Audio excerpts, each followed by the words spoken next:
Hello बच्चों, are के class में आपका स्वागत है।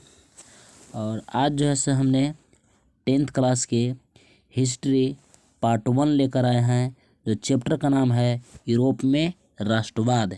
तो आइए इसको आज देखते हैं किस प्रकार से इसको हम प्रत्येक क्वेश्चन को अच्छे रूप से हम हल करते हैं, यानी बताते हैं।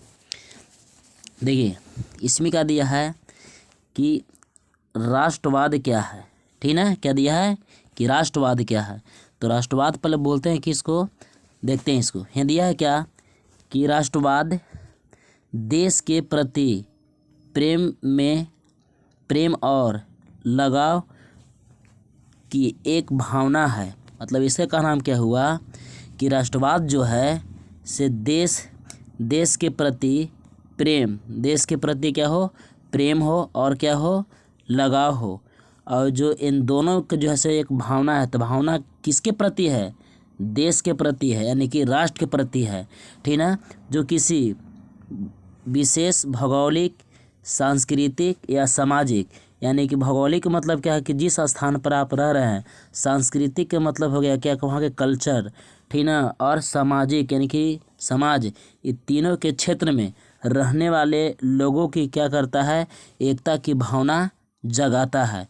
तो इसी को हम क्या बोलते हैं, राष्ट्रवाद कहते हैं, ठीक ना। यानी कि अगर टूटी फूटी भाषा में अगर इसको कहा जाए तो आप इस प्रकार से भी मतलब बोल सकते हैं कि राष्ट्रवाद आप इस प्रकार भी इसको डिफिनेशन अपन मन से दे सकते हैं कि राष्ट्रवाद एक ऐसी भावना है जो देश के प्रति जागरूक किया जाता है, यानी जागरूक आप क्या है होते हैं। देखिए अगला क्वेश्चन का दिया है मेजनी कौन था। क्या दिया है, मेजनी कौन था, ठीक ना। तो देखिए इसमें मेजनी जैसे इटली के एक साहित्यकार थे। मेजनी जो है क्या थे, इटली देश के क्या थे, वो साहित्यकार थे। इनका जन्म जो है किनका, मेजनी का जन्म जो है से 1805 ईस्वी में हुआ था, ठीक ना। और यह क्या थे, तो यह जो थे से गणतांत्रिक विचारों के क्या थे, समर्थक जोग सेनापति थे। माने यह इटली जो माने मेजनी जो थे से गणतांत्रिक विचारों को क्या थे, समर्थक जोग से सेनापति थे। समर्थक का मतलब क्या, ये सपोर्ट करने वाले एक जोग सेनापति थे, ठीक ना।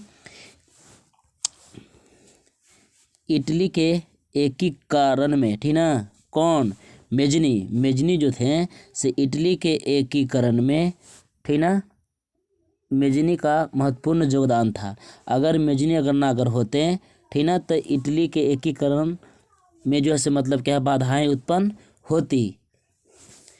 और ये क्या है कि उसमें व्यवहारिक गुण जैसे मतलब क्या है, कम है, और आदर्शवादी गुण क्या था, अधिक है। अगला क्वेश्चन दिया है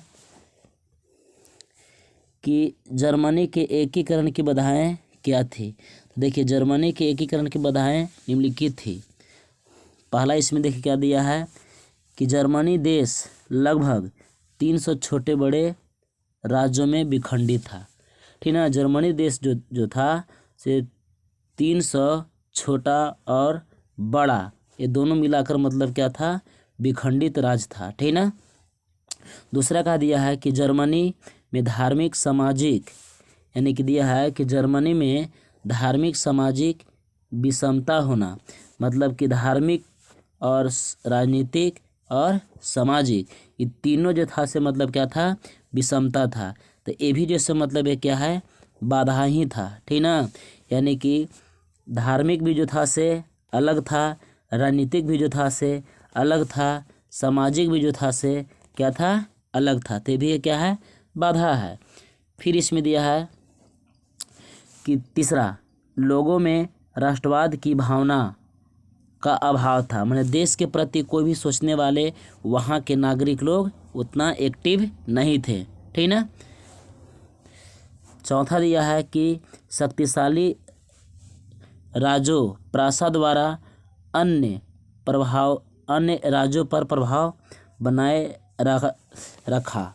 मतलब कि शक्तिशाली राज्यों में परासा जो था, ठीक ना, ये अन्य राज्यों पर जैसे मतलब क्या है, अपना प्रभाव जमा के रखा, मतलब अपना दबदबा उसको मतलब हमेशा बना के उस क्षेत्र को रखा, ठीक ना।